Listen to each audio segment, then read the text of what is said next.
ओम शांति। 14 जनवरी 2023 बाबा के आज के महावाक्य हैं। बाबा समझाते, मीठे बच्चे, अभी तुम्हारी काया बिल्कुल पुरानी हो गई है।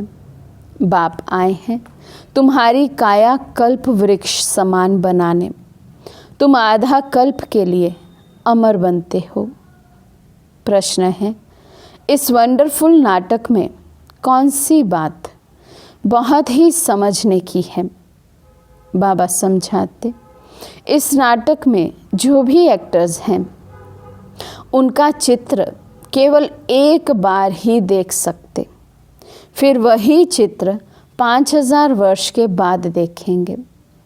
84 जन्मों के 84 चित्र बनेंगे और सभी भिन्न भिन्न होंगे। कर्म भी किसी के साथ मिल नहीं सकते। जिसने जो कर्म किए वे फिर 5000 वर्ष बाद वही कर्म करेंगे। ये बहुत ही समझने की बातें हैं। तुम बच्चों की बुद्धि का ताला अभी खुला है। तुम ये राज सबको समझा सकते हो।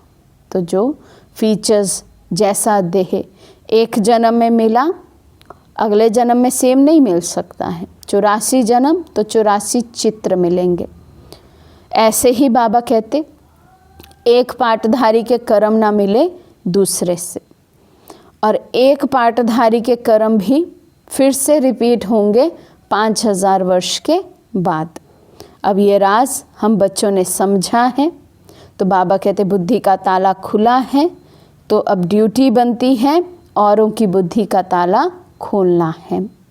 गीत है, भोलेनाथ से निराला कोई और नहीं।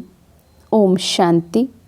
भोलानाथ सदैव शिव बाबा को कहा जाता है, शंकर को नहीं कहा जाता।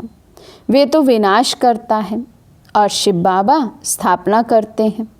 ये तो ज़रूर है, स्थापना स्वर्ग की और विनाश नरक का करेंगे।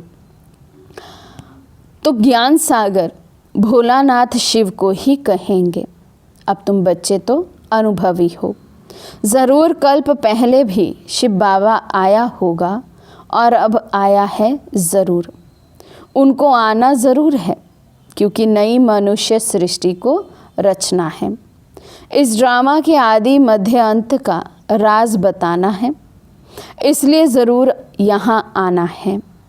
सूक्ष्म वतन में तो नहीं बताएंगे। सूक्ष्म वतन की भाषा अलग है, मूल वतन में तो भाषा है नहीं। यहाँ है टॉकी। शिव बाबा ही बिगड़ी को बनाने वाला है। जब सृष्टि तमो प्रधान हो जाती है तो सबको सद्गति देने वाला भगवान कहते हैं कि मुझे आना पड़ता है। यादगार भी यहाँ है। इस नाटक में जो जो मनुष्य के चित्र हैं वे एक ही बार देख सकते हैं। ऐसे नहीं कि लक्ष्मी नारायण के चित्र अर्थात चेहरे सत्युग के सिवाय कभी भी कहाँ देख सकते हैं। वे पुनर्जन्म लेंगे तो नाम रूप भिन्न हो जाएगा। वही लक्ष्मी नारायण का रूप एक बार देखा, फिर 5000 वर्ष के बाद ही देखेंगे। जैसे गांधी का हूबहू चित्र फिर 5000 वर्ष के बाद देखेंगे। अथाह मनुष्य है। जो भी मनुष्यों के चित्र अब देखे हैं वे फिर 5000 वर्ष के बाद देखेंगे। 84 जन्मों के लिए 84 चित्र बनेंगे और सभी भिन्न भिन्न होंगे। कर्म भी किसके साथ नहीं मिल सकते। जिसने जो कर्म किया वही कर्म 5000 वर्ष के बाद फिर करेंगे। ये बहुत समझने की बातें हैं। बाबा का भी चित्र है। हम समझते हैं ज़रूर पहले पहले सृष्टि रचने वे आया होगा। तुम्हारी बुद्धि का ताला अब खुला है, तब तुम समझते हो। अब फिर औरों का भी ऐसे ताला खोलना है। निराकार बाप ज़रूर परम धाम में रहते होंगे, जैसे तुम भी सब मेरे साथ रहते थे। पहले जब मैं आता हूँ तो मेरे साथ ब्रह्मा विष्णु शंकर होते हैं। मनुष्य सृष्टि तो पहले से ही है, फिर वे कैसे पलटा खाती है रिपीट कैसे होती है। पहले पहले ज़रूर सूक्ष्म वतन रचना पड़े, फिर स्थूल वतन में आना पड़े, क्योंकि मनुष्य जो देवता थे वे अब शूद्र बने। तो बाबा जब आते हैं परम धाम से, पहले सूक्ष्म वतन की रचना रचते, संपूर्ण ब्रह्मा, फिर विष्णु और शंकर को रचते, फिर इस स्थूल वतन में आते हैं। उन्हों को फिर ब्राह्मण से देवता बनाना पड़े। तो जो कल्प पहले मैंने ज्ञान दिया था, फिर वही रिपीट करूँगा। इस समय बैठ राजयोग सिखाता हूँ। फिर आधा कल्प के बाद भक्ति आरंभ होती है। बाप खुद बैठ समझाते हैं कि पुरानी सृष्टि फिर नई कैसे बनती है, अंत से फिर आदि कैसे होती है। मनुष्य समझते हैं परमात्मा आया था, परंतु कब और कैसे आया, आदि मध्य अंत का राज कैसे खोला, ये नहीं जानते। बाप कहते हैं फिर मैं सन्मुख आया हूँ सभी को सद्गति देने। माया रावण ने सभी की किस्मत बिगाड़ दी है, तो बिगड़ी को बनाने वाला ज़रूर कोई चाहिए। बाप कहते हैं 5000 वर्ष पहले भी ब्रह्मा तन में आया था। मनुष्य सृष्टि जरूर यहाँ ही रची है। यहाँ आकर सृष्टि को पलटाए काया कल्प वृक्ष समान बनाते हैं। अब तुम्हारी काया बिल्कुल पुरानी हो गई है। इसको फिर ऐसा बनाते हैं जो आधा कल्प के लिए तुम अमर बन जाते हो। भल शरीर बदलते हो, परंतु खुशी से। जैसे पुराना चोला छोड़ नया लेते हैं, वहाँ ऐसे नहीं कहेंगे कि फलाना मर गया। उनको मरना नहीं कहा जाता है। जैसे तुम्हारा ये जीते जी मरना है, तो तुम मरे थोड़ी हो, तुम तो शिव बाबा के बने हो। बाबा कहते हैं तुम मेरे नूरे रतन सिकी लदे बच्चे हो। शिव बाबा भी कहते तो ब्रह्मा बाबा भी कहते हैं। वे निराकारी बाप, ये साकारी बाप। अभी तुम कहते हो बाबा आप भी वही हो ना, हम भी वही हैं जो फिर आकर मिले हैं। बाप कहते हैं मैं आकर स्वर्ग स्थापन करता हूँ। राजाई तो ज़रूर चाहिए, इसलिए राजयोग सिखाता हूँ। पीछे तो तुमको राजाई मिल जाएगी, फिर इस ज्ञान की वहाँ दरकार ही नहीं रहती। फिर ये शास्त्र आदि सब भक्ति में काम आते हैं, पढ़ते रहते हैं। जैसे कोई बड़े आदमी हिस्ट्री ज्योग्राफी लिख जाते हैं, वे पीछे पढ़ते रहते हैं। अथाह किताब है, मनुष्य पढ़ते ही रहते हैं। स्वर्ग में तो कुछ भी नहीं होगा, वहाँ तो भाषा ही एक होगी। तो बाबा कहते हैं अब मैं आया हूँ सृष्टि को नया बनाने। पहले नई थी, अब पुरानी हो गई है। मेरे सब पुत्रों अर्थात बच्चों को माया ने जलाए राख कर दिया था। वे दिखाते हैं सागर के बच्चे, ज्ञान सागर तो बरोबर है, उनके तुम बच्चे हो। भल बच्चे तो वास्तव में सभी हैं, परंतु तुम बच्चे अब प्रैक्टिकल में गाए जाते हो। तुम्हारे कारण ही बाप आते हैं, कहते हैं मैं आया हूँ फिर से तुम बच्चों को सुरजीत करने। जो बिल्कुल काले पत्थर बुद्धि हो गए हैं, उनको फिर से आकर पारस बुद्धि बनाता हूँ। तुम जानते हो इस ज्ञान से हम पारस बुद्धि कैसे बनते हैं। जब तुम पारस बुद्धि बन जाएंगे, तब ये दुनिया भी पत्थर बुद्धि से बदल पारसपुरी बन जाएगी, जिसके लिए बाबा पुरुषार्थ कराते रहते हैं। तो बाबा को ज़रूर मनुष्य सृष्टि रचने के लिए यहाँ ही आना पड़ेगा ना। जिसके तन में आते हैं उन द्वारा मुख वंशावली बनाते हैं। तो ये हो गई माता। कितनी गुहिया बात है तो ये मेल। इनमें बाबा आते हैं तो ये माता कैसे हुई, इसमें मूंझेंगे ज़रूर। तुम सिद्ध कर बताते हो कि ये माता पिता ब्रह्मा सरस्वती दोनों कल्प वृक्ष के नीचे बैठे हैं, राजयोग सीख रहे हैं, तो ज़रूर उन्हों का गुरु चाहिए। ब्रह्मा सरस्वती और बच्चे सभी को राज ऋषि कहते हैं। राजाई के लिए योग लगाते हैं। बाप आकर राजयोग और ज्ञान सिखाते हैं जो और कोई भी सिखा ना सके। ना कोई का राजयोग है, वे तो सिर्फ कहेंगे योग सीखो। हठ योग तो अनेक प्रकार के होते हैं, राजयोग कोई भी सिखा ना सके। भगवान ने आकर राजयोग सिखाया था। कहते हैं हमको कल्प कल्प फिर आना पड़ता है, जबकि मनुष्य सृष्टि नई रचनी है। पढ़ले तो होती नहीं, अगर पढ़ले हो जाए तो फिर हम आवें किस में? निराकार क्या आकर करेंगे? बाप समझाते हैं सृष्टि तो पहले से ही है, भगत भी है, भगवान को बुलाते भी हैं। इससे सिद्ध है कि भगत है। भगवान को आना ही तब है जब भगत बहुत दुखी हैं। कलयुग का अंत है, रावण राज्य खत्म होना है, तभी मुझे आना पड़ता है। बरोबर इस समय सभी दुखी हैं। महाभारी लड़ाई सामने खड़ी है। ये पाठशाला है, यहाँ एम ऑब्जेक्ट है। तुम जानते हो सतयुग में लक्ष्मी नारायण का राज्य था, फिर सिंगल ताज वालों का राज्य हुआ, फिर और धर्म वृद्धि को पाए हैं, फिर राजाई आदि बढ़ाने के लिए युद्ध आदि हुए। तुम जानते हो जो पास्ट हो गया वे फिर रिपीट होगा, फिर लक्ष्मी नारायण का राज्य आरंभ होगा। बाबा वर्ल्ड की हिस्ट्री ज्योग्राफी का राज पूरा समझाते हैं। डिटेल में जाने की दरकार नहीं। जानते हैं कि हम सूर्यवंशी हैं, तो ज़रूर पुनर्जन्म भी सूर्यवंशी में ही लेते होंगे। नाम रूप तो बदलते होंगे, माँ बाप भी दूसरे मिलेंगे। ये सारा ड्रामा बुद्धि में रखना है। बाप कैसे आते हैं वे भी समझ लिया। मनुष्यों की बुद्धि में वही गीता का ज्ञान है।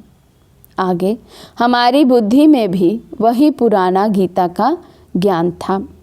अभी बाप गुहिया बातें सुनाते हैं जो सुनते सुनते सारे राज समझ गए हैं। मनुष्य भी कहते हैं आगे आपका ज्ञान और था, अब बहुत अच्छा है। अब समझ गए हैं कि कैसे ग्रस्त व्यवहार में रहे कमल फूल समान बनना है। ये सबका अंतिम जन्म है, मरना भी सबको है। खुद बेहद का बाप कहते हैं तुम पवित्र बनने की प्रतिज्ञा करो तो 21 जन्म के लिए स्वर्ग के मालिक बनेंगे। यहाँ तो कोई पदमपति है तो भी दुखी है। काया कल्प तरु होती नहीं, तुम्हारी काया कल्प तरु होती है। तुम 21 जन्म मरते नहीं। बाप कहते हैं यहाँ आएंगे भी वही जो सूर्यवंशी चंद्रवंशी कामचिता पर बैठ सावरे हो गए हैं। इसलिए राधे कृष्ण श्री नारायण सबको सावरा दिखाते हैं। अभी तो सभी सावरे हैं, कामचिता पर बैठने से सावरे हो गए हैं। अब तुमको कामचिता से उतरकर ज्ञान चिता पर बैठना है। विष का हथियाला कैंसल कर ज्ञान अमृत का हथियाला बांधना है। समझाना ऐसे है जो वे कहे कि तुम तो शुभ कार्य कर रहे हो। जब तक कुमार कुमारी है तो उनको मूत पलीती नहीं कहेंगे। बाप कहते हैं तुमको गंदा कभी नहीं बनना है।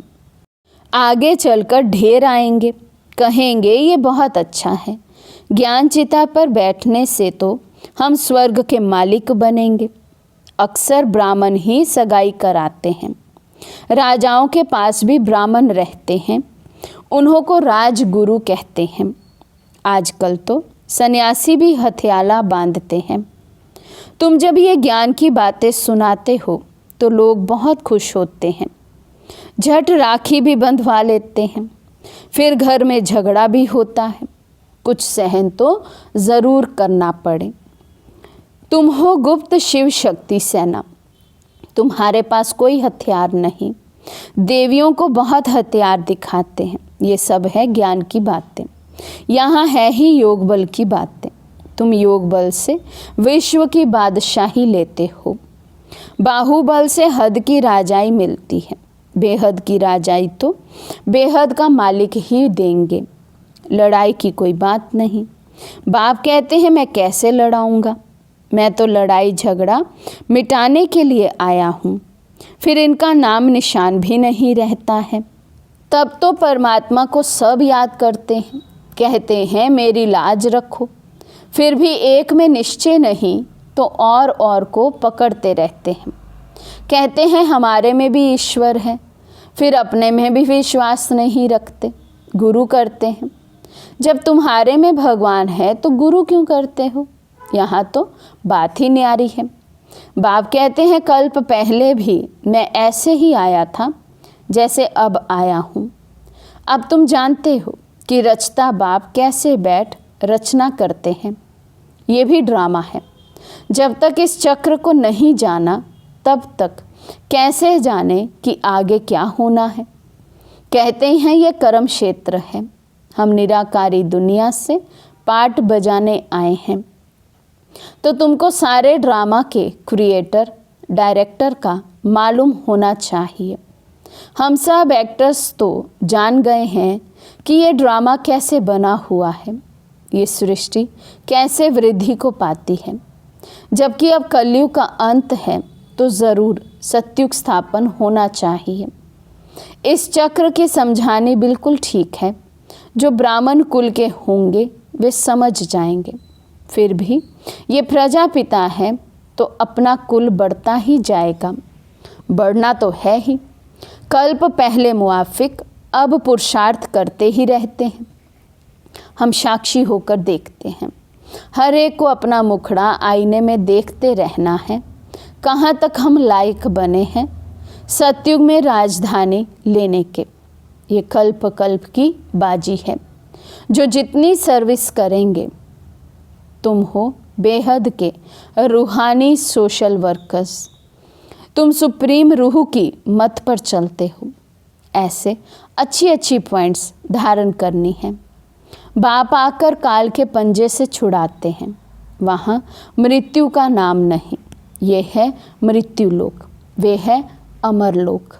यहाँ आदि मध्य अंत दुख है, वहाँ दुख का नाम निशान नहीं। अच्छा, मीठे मीठे सिके लदे बच्चों प्रति माता पिता बाप दादा का याद प्यार और गुड मॉर्निंग। रूहानी बाप की रूहानी बच्चों को नमस्ते। हम रूहानी बच्चों की रूहानी बाप दादा को दिल व जान सिक व प्रेम से नमस्ते नमस्ते नमस्ते जी। धारणा के लिए मुख्य सार। फर्स्ट पॉइंट, हम निराकारी और साकारी दोनों बाप के सिकी लदे नूरे रतन हैं। हम शिव बाबा के जीते जी वारिस बने हैं, इसी नशे में रहना है। सेकंड पॉइंट, योग बल से विश्व की राजाई लेनी है। पवित्रता की राखी बांधी है तो सहन भी करना है, पतित कभी नहीं बनना है। आज का वरदान है, सुख के सागर बाप की स्मृति द्वारा दुख की दुनिया में रहते भी सुख स्वरूप भव। सुख के सागर बाप की स्मृति द्वारा दुख की दुनिया में रहते भी सुख स्वरूप भव। सदा सुख के सागर बाप की स्मृति में रहो तो सुख स्वरूप बन जाएंगे। चाहे दुनिया में कितना भी दुख अशांति का प्रभाव हो, लेकिन आप न्यारे और प्यारे हो, सुख के सागर के साथ हो, इसलिए सदा सुखी, सदा सुखों के झूले में झूलने वाले हो। मास्टर सुख के सागर बच्चों को दुख का संकल्प भी नहीं आ सकता, क्योंकि दुख की दुनिया से किनारा कर संगम पर पहुंच गए। सब रस्सियां टूट गई, तो सुख के सागर में लहराते रहो। स्लोगन है, मन और बुद्धि को एक ही पावरफुल स्थिति में स्थित करना ही एकांतवासी बनना है। मन और बुद्धि को एक ही पावरफुल स्थिति में स्थित करना ही एकांतवासी बनना है। अच्छा, ओम शांति।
है।